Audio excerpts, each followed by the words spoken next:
오늘 본문의 말씀은 사무엘상 16장 또 17장 말씀을 중심으로 살펴보려고 합니다. 거기에는 다윗과 골리앗의 싸움이 나와요. 제가 이 말씀을 왜 하냐 하면 이 다윗과 골리앗의 싸움을 통하여서 다윗이 인기를 얻고 또 이제 왕으로 등극해가는 그 과정의 가장 중요한 사건이기 때문에 그렇습니다. 시편 23편도 다윗이 지은 시이고 오늘 본문 28편도 다윗이 지은 시인데 다윗은 예수 그리스도 나의 하나님이 나의 목자가 되신다라는 표현을 써요. 근데 목자는 정말 그 당시에 비천한 어떻게 보면은 가난한 사람들의 직업이었습니다. 왜냐하면 3D 업종에 해당하기 때문에 그렇죠. 험하고 고되고 계속 바깥에서 노숙을 해야 되는 그런 지경에 이르렀기 때문에 잘하지 않는데 약하디 약한 목자가 양치기가 어떻게 다윗의 시편의 고백처럼 목자가 되셔서 영원토록 우리를 인도하소서 이런 표현을 쓸 수 있을까? 스스로 목자인데 사람들의 손가락질과 비난 속에서 또 사람들의 멸시와 무시 속에서 살아가고 있는 목자가 어떻게 양들을 인도하는 위대한 또 강한 승리자가 될 수 있는가의 사건이 바로 사무엘상 17장에 나오는 사건이기 때문에 그렇습니다. 제가 전반부의 얘기를 이렇게 하는 것은 이 다윗과 골리앗의 이야기를 하기 위해 서두에 넣는 것입니다. 자, 이제 좀 살펴보려고 합니다. 그 가장 중요한 사건으로 돌아와서 여러분 다윗과 골리앗이라는 싸움을 아시죠? 예, 이것은 엄청나게 강한 상대를 작고 작은 약자가 상대해서 승리를 거두었던 싸움입니다. 그래서 보통의 사람들은 이 싸움을 계란으로 바위친다 라고 할 때 이런 표현들을 많이 써요. 이게 쉬운 싸움이겠습니까? 여러분이 이 강하고 큰 사람과 결투를 할 때 이길 수 있습니까? 그게 믿음으로 주여 내게 승리를 주옵소서 라는 기도로 단순하게 이기는 싸움이겠습니까? 이 다윗과 골리앗의 이야기를 새롭게 해석하면서 책을 낸 사람이 있어요. 말콤 글래드웰이라고. 이 사람이 아웃라이어라는 책을 썼죠. 그 만번의 법칙 이야기가 이 사람이 쓴 책에서 나오는데 우리가 알고 있는 내용들을 좀 비틀어서 이야기를 합니다. 그래서 이 말콤 글래드웰이 하는 이야기에는 그 테드의 강연에도 나오는데 골리앗이 강한 적군으로 강한 키가 2m 30 가까이 되는 적군으로 나오지만 실제적으로 불가능한 싸움 같아 보이지만 그 내면을 면면히 살펴보면 골리앗은 말단 비대증, 그래서 키가 계속 커져버리는 거인들의 한 일족이어서 그래서 키는 크지만 몸이 둔했고 특별히 시력이 좋지 않았다. 그래서 날렵한 다윗이 이 돌 팔매라고 하죠. 손으로 던지는 것 말고 이렇게 줄로 만들어낸 이 물매로서 그 강력한 무기를 통해 이 다윗이 골리앗을 이길 수 있었다. 이런 식의 얘기를 해요. 그런데 이 이야기는 성경을 가르치는 또 성경을 연구하는 사람들에 의해서 일정 부분은 이해가 되어지는 부분이지만 틀린 부분이 있어요. 골리앗이 눈이 나빴다라는 성경적 기록이 없어요. 그리고 말단 비대증이었기 때문에 몸이 둔했을 것이다 라는 것은 성경에서 방패를 든 자가 따로 있었다, 무기 든 자가 따로 있었다라는 이야기로 유추를 하는데 그렇지 않아요. 왜냐하면 이 블레셋의 이 장군이었던 골리앗은 수많은 사람들을 물리치고 장군의 자리에 오른 사람입니다. 그러니까 보통의 사람보다 완력도 힘도 기술도 강했던 사람이에요. 그가 몸이 비대해지고 둔해져서 누군가가 무기를 들었다라는 것은 잘못된 해석이죠. 그래서 이 이야기를 보면 인간의 상식으로 있을 법한 이야기다라고 이야기를 합니다. 불가능하게 보이지만 사실은 이길 수 있는 싸움이었다라고 얘기합니다.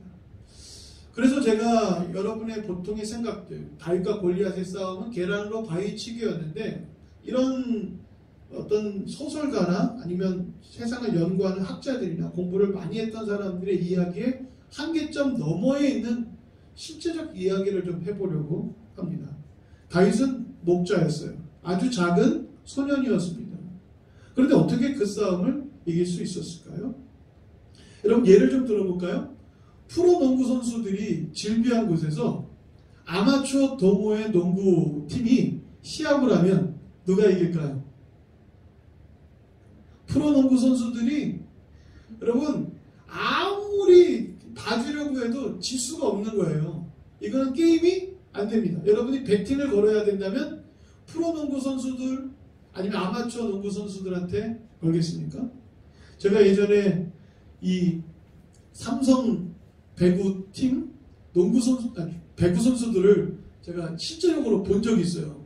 저희 집 앞에서 그 선수들이 이렇게 식당으로 가기 위해서 걸어가는데 정말 거인들이 걸어가는 것 같더라고요. 그런 사람들이 위에서 내리꽂잖아요. 그 소리가 막 팡팡 하는 배구 성기는 소리가 어마어마하게 나요. 근데 여러분 그런 프로 선수들을 어떻게 아마추어가 이깁니까? 이 골리앗과 다윗의 싸움도 그런 싸움이기 때문에 불가능하다라는 게 현실적인 거예요. 핸디캡이 주어졌다? 아니에요. 그렇지 않아요. 세상 사람들의 생각과 달라요. 골리앗은 완벽한 용사였습니다. 완벽한 용사였어요. 무기도 어마어마하게 컸고 키도 컸고 완력도 컸고 예를 들면 그 미국의 농구 선수 중에 샤키로니라는 이 흑인이 키가 2m가 넘잖아요. 근데도 얼마나 날렵한지 몰라요. 위에서 덩크를 내리꽂고 그런 사람들을 어떻게 이깁니까? 다윗과 골리앗의 싸움은 그렇게만 이해하면 성경에서는 그 하나님의 능력으로만 이겼던 건가? 그 하나님께서 주시는 어떤 성령의 강한 어떤 무언가로 이길 수 있었던 건가? 이런 생각이 들지만 꼭 그렇지 않다라는 걸 우리가 알 수 있어야 합니다. 자, 이야기를 좀 바꿔서 이 거대한 제국을 형성했던 나라가 바로 몽골 제국입니다. 이 몽골이라는 나라가 이 중원에서 이 유럽과 아시아, 심지어 저희 고려를 침략하여서 나라를 속국으로 삼기도 했죠. 거대한 나라를 이룰 수 있었던 힘에는 말을 잘 타는 이 기마전에 능했다고 합니다. 근데 말을 잘 타는 것만으로는 전쟁에 승리할 수 있는 강력한 공격 무기가 없잖아요. 이들이 활을 잘 쏘았다고 해요. 활. 그래서 어떤 전술을 썼냐면 이 유럽의 군대들이 말을 잘 타고 긴 창을 들고 전쟁에 나오면 근접전에서 이길 수가 없대요. 근데 이 몽골의 기마병은 꼭 쳐들어가서 골탕을 먹이고 도망친답니다. 그럼 이것들이 도망치는 거하고 쫓아간대요. 근데 이 유럽의 기병들이 쫓아가는 그 뒤에 앞에 서 있는 몽골의 기병들이 말을 타면서 뒤를 돌아갖고 활을 쏜대요. 도망치는데 얘네들이 뒤를 돌아서 활을 쏘면서 쫓아가는 유럽의 기병들이 대부분 다 죽는 겁니다. 그래서 그 전략을 쓰면서 빠른 시간에 유럽을 제패했죠. 대부분 그 전략을 이길 수가 없었대요. 감당할 수가 없었대요. 이 활이라는 이 원거리 무기를 감당할 수 없었다고 합니다.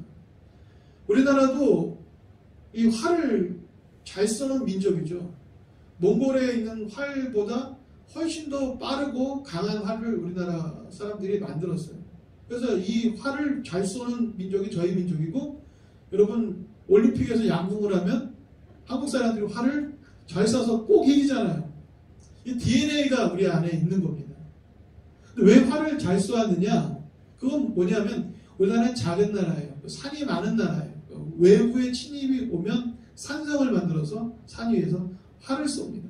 그래서 적들을 물리쳤고, 신분사회에서 가장 낮은 하층의 사람들이 무신으로서 올라가려면 반드시 활을 썼어야 합니다. 그래서 신분 상승을 위해서 활을 쐈고, 여자들도 심지어 활을 쏠 줄 아는 그런 민족이어서 왕들도 활을 잘 쐈거든요. 그래서 이 활을 통해서 적들을 물리칩니다. 제가 왜 이렇게 장황하게 이야기를 하냐면, 골리앗은 강한 사람이지만 근접전에 칼을 휘두르고 또 완력이 세서 붙잡히면 빠져나올 수 없는 사람이지만, 이 전쟁이라는 걸 보면 무기가 근접전에 강한 무기가 있고 원거리에 적합한 무기가 있다라는 거예요. 이 활이라는 거는 원거리에 적합한 무기예요.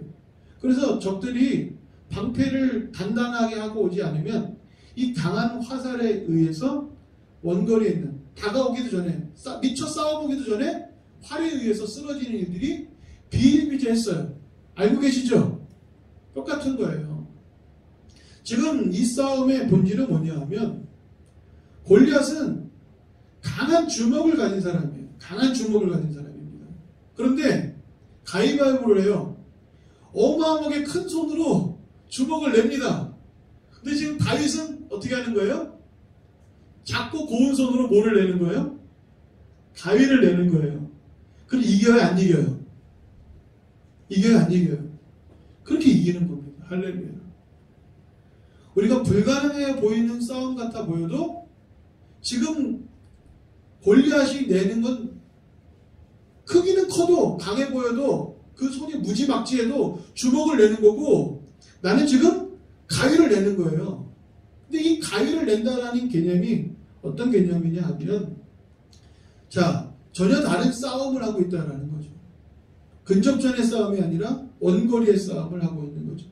다윗이 골리앗과의 싸움을 진행하기 위해서 이제 블레셋과 골리앗을 중심으로 한 블레셋이 이스라엘을 침략해 왔고 또 그 골짜기 맞은편에 이스라엘이 군대를 정비해서 싸움을 치릅니다.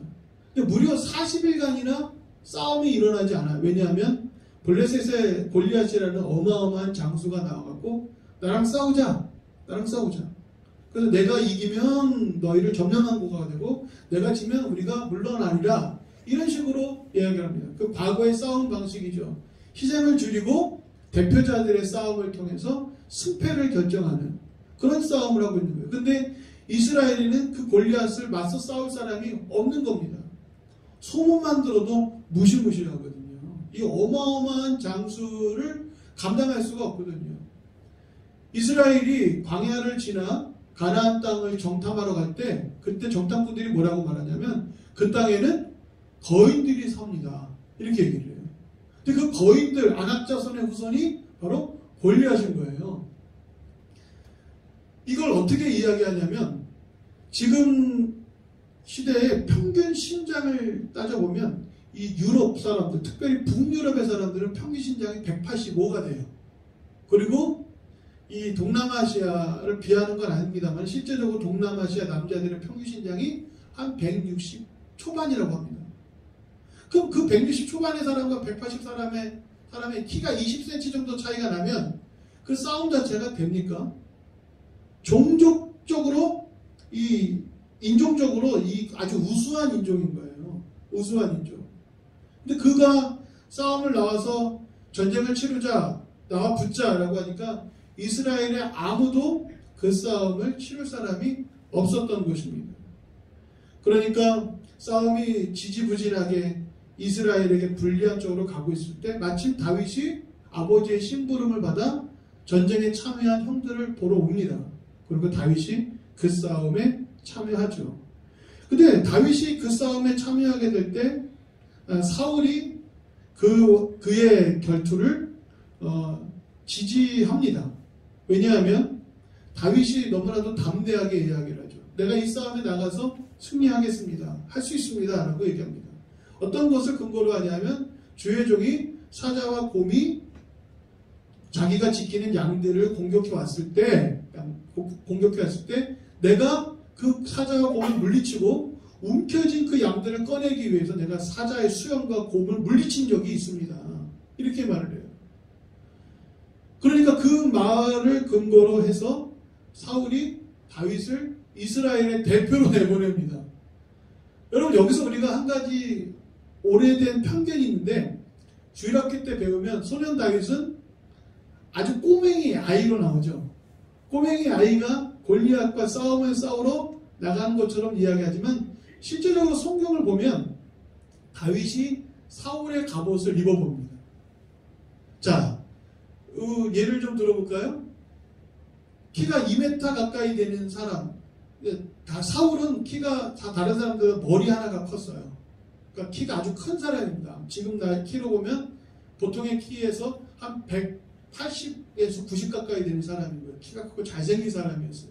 근데 자기의 갑옷을 소년 다윗에게 입힐 때 그 아이가 아주 작은 초등학생이었으면 입혀볼 생각을 합니까? 안 합니까? 싸움에 나가라고 허락을 합니까? 안 합니까? 이스라엘을 대표하는 1대1의 싸움에 어떻게 초등학생을 내보냅니까? 불가능한 겁니다. 그래서 학자들은 연구하기를 다윗의 나이가 한 17세 정도 되지 않았을까 이렇게 합니다. 저희 재훈이도 17세 때 저보다 컸어요.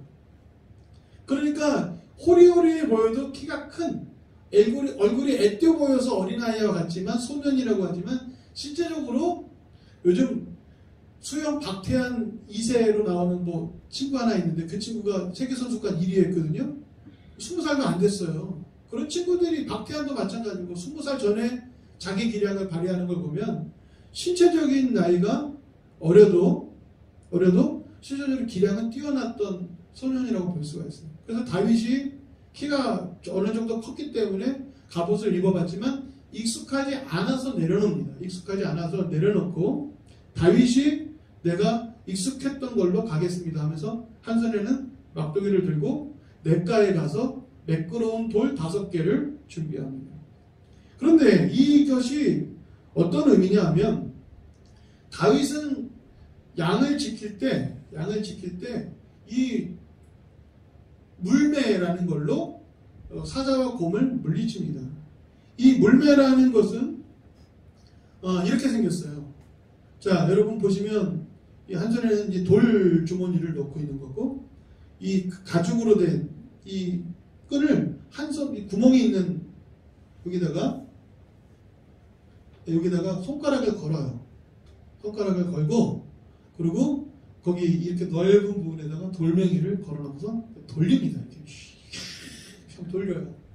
그래서 그걸로 손을 한 손으로 잡았던 나머지 끈을 딱 넣는 순간 팡 하고 돌멩이가 날아가면 그 속도가 무려 250km 정도 된다고 합니다. 200km 이상이 나가고 이 돌멩이가 밀도가 높기 때문에 엄청나게 강하게 부딪히면 총알의 위기와 총알의 그 위력과 맞먹는다고 해요.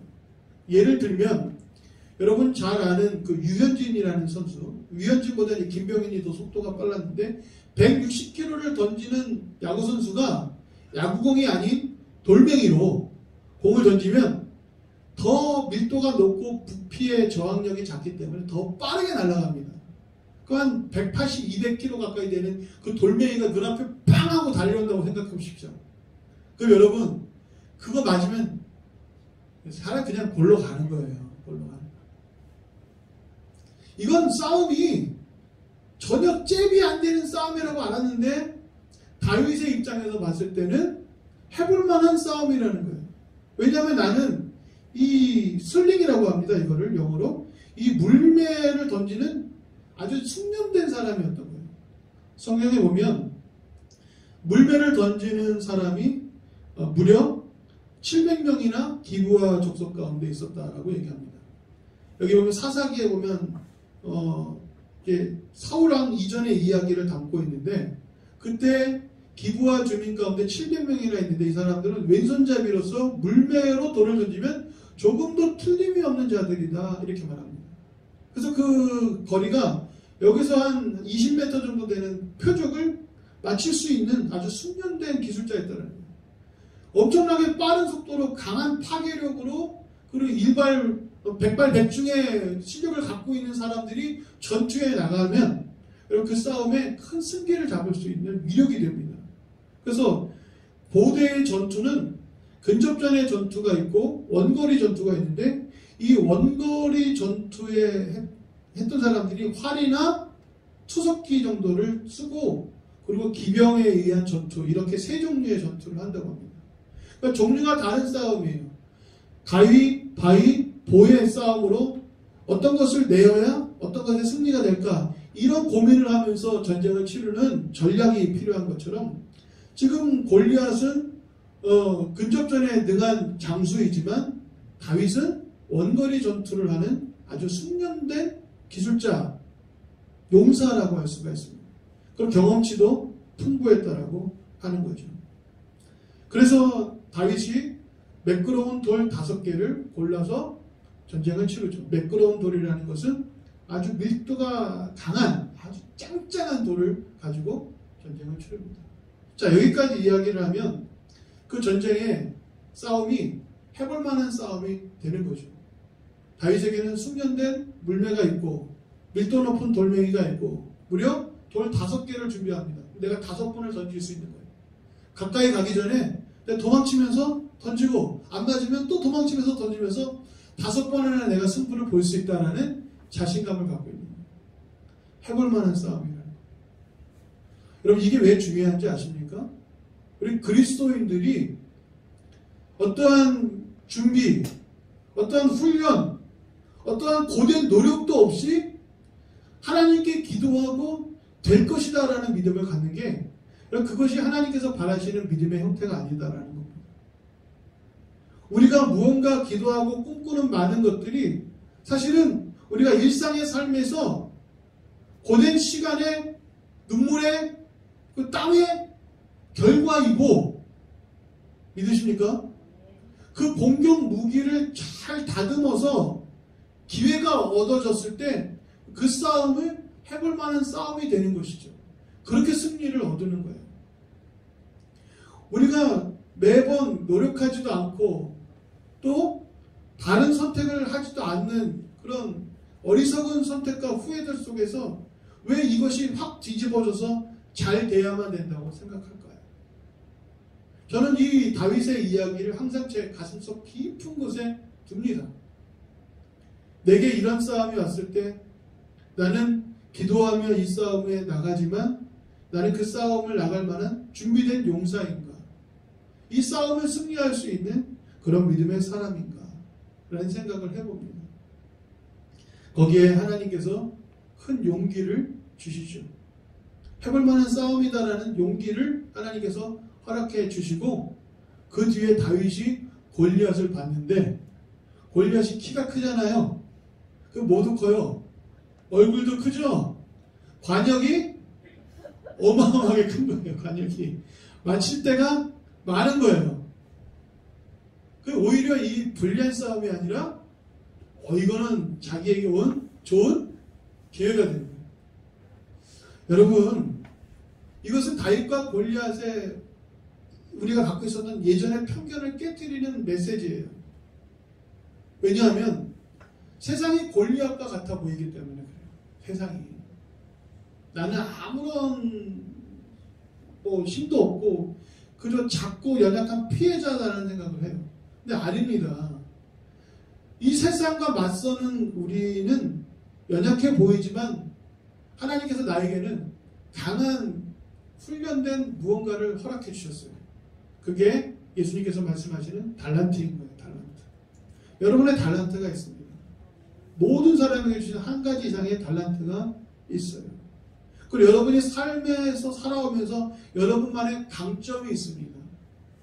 그러한 여러분의 달란트와 강점과 여러분이 살아오면서 경험했던 많은 지식과 하나님과의 관계성 속에서 얻어낸 그 많은 것들이 여러분의 인생을 충분히 바꾸고 승리로 이끌고 하나님의 영광을 드러낼 수 있는 역사가 있게 하는 것입니다. 그걸 믿으셔야 합니다.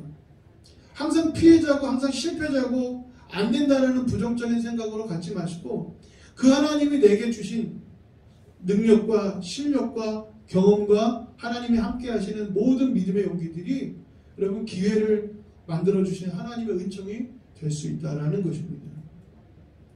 용기라는 것은 경험을 통해서 내면에 간직되어진 굳센 마음이에요. 다윗의 마음속에 용기가 생겼던 것은 사자와 곰을 쳐서 물리쳤던 경험이 골리앗 앞에 섰을 때도 그 용기가 빛을 발하는 겁니다. 갑작스럽게 생긴 감정이 아니라 그때 그 황량한 황무지에서 무섭고 두려웠던 감정을 이겨내고 승리를 경험하고 하나님께서 허락하신 은총 속에서 마음속 깊은 곳에 간직한 용기, 그 용기로 말미암아 그 싸움을 나갈 수 있었던 것입니다. 우리 신앙생활도 똑같아요. 내가 하나님을 만났던 은혜, 하나님의 나를 어루만져 주셨던 하나님의 은총, 기적, 경험, 이것들이 내 안에 믿음으로 불릴 듯 일어나는 것입니다. 위기의 순간에도 일어나는 거죠. 그때 하나님이 내게 행하셨던 그 놀라운 은총 나는 믿습니다. 그렇게 나를 이끌어 가실 것입니다. 그게 목자가 되어서 양들을 인도하는 목자의 마음을 다윗은 알고 있었던 거예요.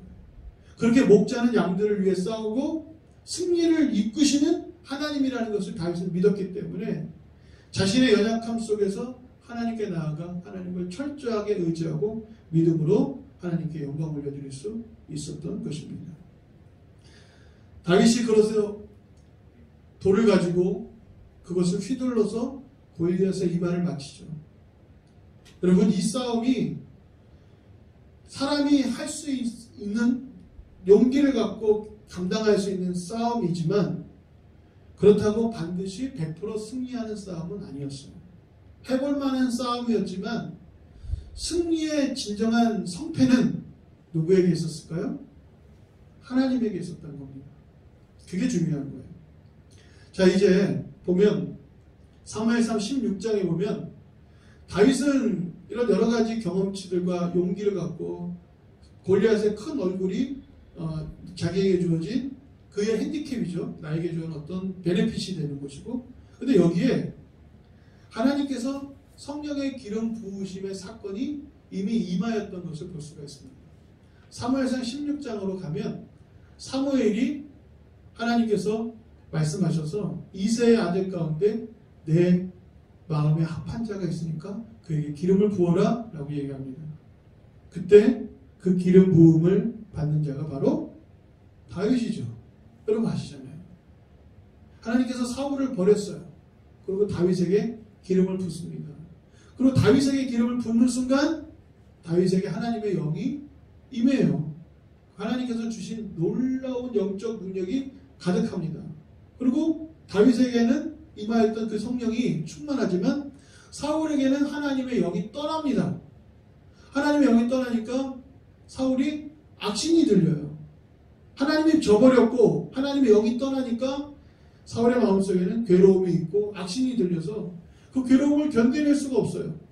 그래서 사무엘상 16장 후반부에 보면 왕이여, 당신이 악신에 들려 괴롭힐 때 수금 잘 타는 사람을 옆에다 두어서, 이거 바로 하나님을 찬양하는 하나님의 영에 충만한 사람을 옆에다 두어서 그의 찬양과 그의 기도를 통해서 당신의 영혼의 평안을 얻을 수 있도록 하시면 좋겠습니다 라고 제안을 해요. 그때 사울 옆에서 수금을 타고 찬양하고 기도하는 사람으로 불려간 사람이 누굴까요? 그게 바로 다윗입니다.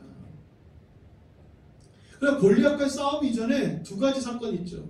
첫 번째, 다윗이 기름 부음을 받는 사건과 악신에 빠져 괴로운 사울을 찬양으로써 악령을 물리친 사람이 다윗이었다는 거죠. 기름 부으심과 하나님의 영이 임함으로 큰 믿음이 있었기 때문에 나는 이 싸움에서 승리할 수 있습니다 라는 놀라운 고백을 하는 거예요. 성경에 나와 있습니다. 사무엘상 16장 12절 기름을 부어라. 다윗이 여호와의 영에 크게 감동됩니다. 그리고 사무엘 16장 18절에 보면 하나님 그와 함께 하셨다라고 성경은 말하고 23절에 보면 하나님께서 부리시는 악령이 사울에게 이를 때 다윗이 수금을 들고 와서 손으로 탄즉 사울이 상쾌하여 낫고 악령이 그에게서 떠나니라. 이게 싸움의 승리, 그 승리의 이유라는 것입니다. 우리가 영적인 존재를 어떻게 이길 수 있어요? 여러분, 이 영적 싸움을 어떻게 승리할 수 있습니까? 숙련된 기술로, 경험으로 승리할 수 있습니까? 돈으로, 지혜로 승리할 수 있습니까?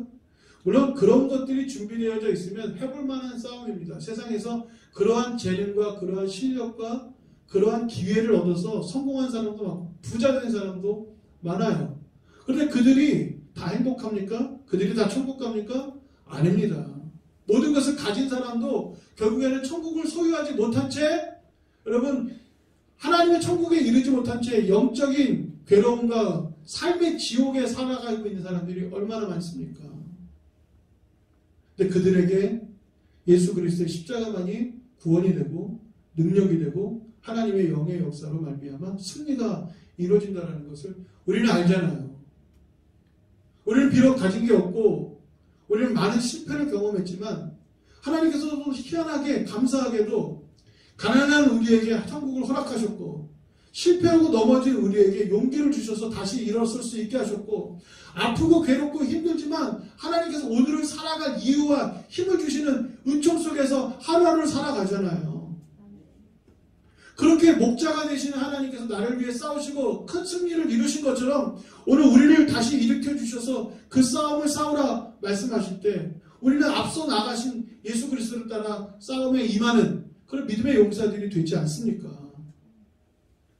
저는 하나님이 영원한 목자가 되셔서 우리를 이끌어 가신다는 이 목자 되심의 메시지 안에는 작고 보잘것없는 양치기의 이미지가 있지만 다윗이 골리앗과 싸워 승리했던 거대한 용사의 이미지가 그 안에 담겨져 있다는 것을 말씀드리고 싶은 거예요.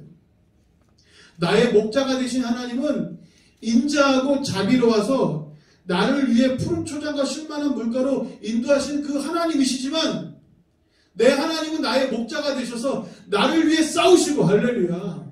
사자와 곰의 발톱에서 나를 건져내시고 구해내시고 거대한 골리앗과 같은 싸움에서 승리케 하신 그 목자가 나를 인도하시고 너도 그렇게 될 수 있어 라는 말씀을 우리에게 하신다는 겁니다. 여러분 이 싸움은 우리에게 주어진 인생이라는 싸움은 이 영적 싸움은 우리가 골리앗과 맞서는 다윗처럼 이미 우리에게 준비되어졌고 우리에게 하나님의 영이 부어졌고 우리에게 승리로 이끌어 가시기 위한 하나님의 기회라는 것입니다. 여러분 육체의 연약함을 여러분 무엇으로 이겨낼 수 있습니까? 우리의 삶에 허락하신 하나님의 승리가 어떻게 임하는 줄 아십니까? 바로 예수 그리스도가 주신 성령이고 그 예수 그리스도가 주신 십자가고 예수 그리스도가 우리에게 주신 말씀이고 예수 그리스도가 우리와 함께 하신다는 언약 아니겠습니까? 이 말씀과 언약과 하나님의 승리가 여러분 안에 함께 하셔서 영원히 목자가 되셔서 인도하신다는 그 하나님의 승리와 인도하심이 여러분의 삶에 가득하기를 주의 이름으로 축원드립니다. 기도하겠습니다.